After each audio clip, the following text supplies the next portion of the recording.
There were so many questions about what happened. One day I was in Corn, the next day I was on the internet looking like Jesus getting baptized in the Jordan River in Israel. So they were like, what happened? Is this real? What's going to happen to him? And so I was like, how about I put out a book and then it'll answer everyone's question who wants to know, who cares to know. So that was the main reason, just to get what actually happened and what's going on, and just get all that out there, you know.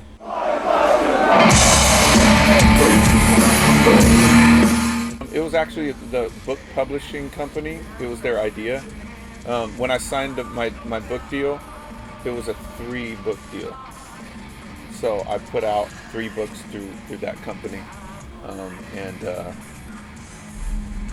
so I came out with Stronger because it's just how the scriptures, when you read them over and over, they get into your spirit, and you start to become the word gets in you instead of just on the pages. It gets in you, and you become stronger than you ever have in your entire life. So yeah.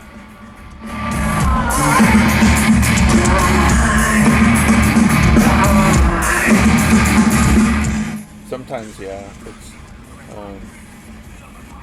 I've told I speak places, and sometimes then I tell my story like over and over, and sometimes it gets hard, but I just ask God that I ask Him, it's kind of dangerous prayer, but I say, let me feel everything when I say it, because I want it to be real.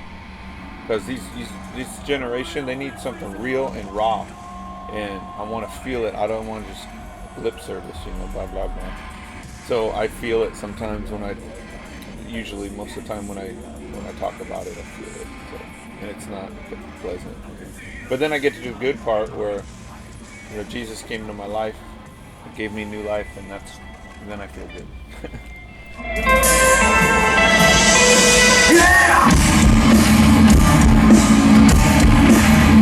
Yeah, I like it. Therapy, and it's like just getting what I've walked through in my life, getting it onto paper, good and bad, but I like the good a lot because you put it out there, and it's like when you have something, when you walk through something, you have experience with it, it gives you power, and that power, you put it on the page, and when people read it, they can take in because you've walked it out, you've walked out the experience, and so it gives it power. So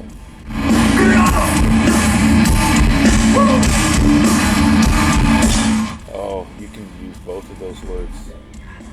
I'm addicted to we're talking about how life passes by real quick.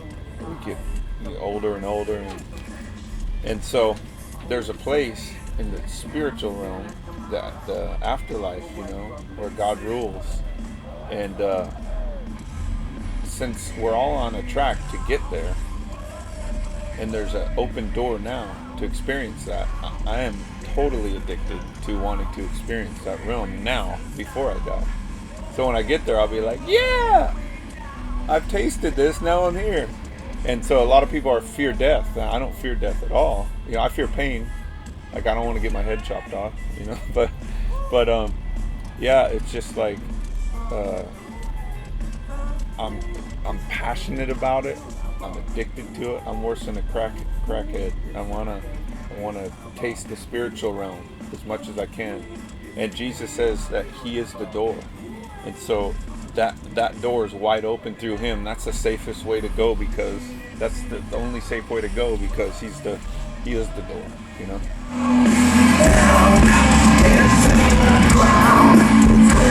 A lot of people party, but a lot of people don't. so I hang out with people that drink, sometimes, and I have wine once in a while, and so not just once in a great while. I don't drink a lot, but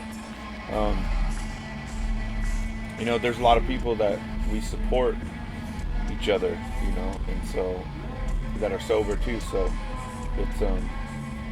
it's really cool. It's not a big deal.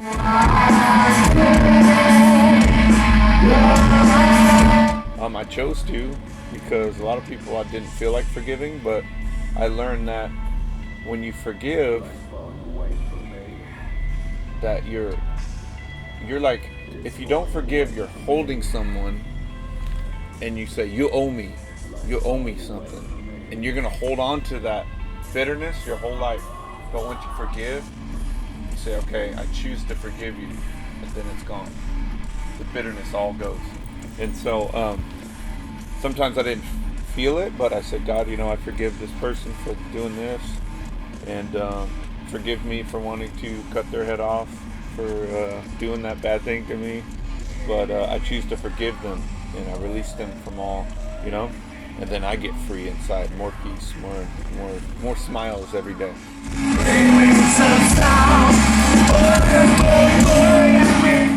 Wow, I think I'm still in the process of that, But yeah, for the most part. But every year there seems to be something more ugly that comes out, and so every year it's a lifelong process to forgive yourself and others. So I'm in the process. It takes a part of pain. Your turn. The word redeem, it's like to turn everything around and make a good out of it. So it's like, I have great tattoos. Like this one I got before I was a Christian, and it already means like something I went through 4 years before I became a Christian. He's taking off his skin and starting new. He's looking at his old self. I got that 4 years before I became a Christian. Issues, we all have issues, so I don't regret that one. This is the Korn album, Untouchables. It's a bunch of abused children, and I put Matthew 19:14, let the little children come to me, Jesus says, for the kingdom of heaven is theirs. So it's all, those are, I don't have any regretful tattoos at all. Luckily. Some people do. I met some Christian, he had like Satan all over him, and he's like a Christian now, and he's like, hey, this is who I used to be. I tell people, I show them love, and it's an example of a miraculous heart change.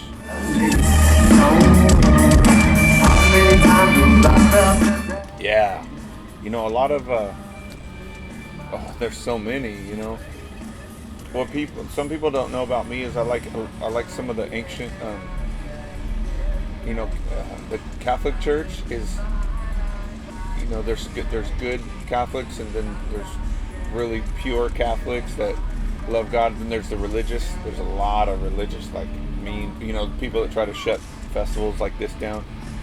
But there's ancient saints like from like hundreds of years ago that I love to read about. They're heroes to me, because they were encountering the spiritual realm in a big way, and they would endure things like the Catholic Church, the majority would say that they were evil because they were encountering the spiritual realm and God in a profound way. And so they were, so they would get thrown in prison. They would have to sleep with their own feces everywhere and urinate, and so they're real heroes to me, because they're hundreds of years later. I'm reading their books, So that's like when people have gone through suffering and encountered God in such a profound way. They're heroes to me.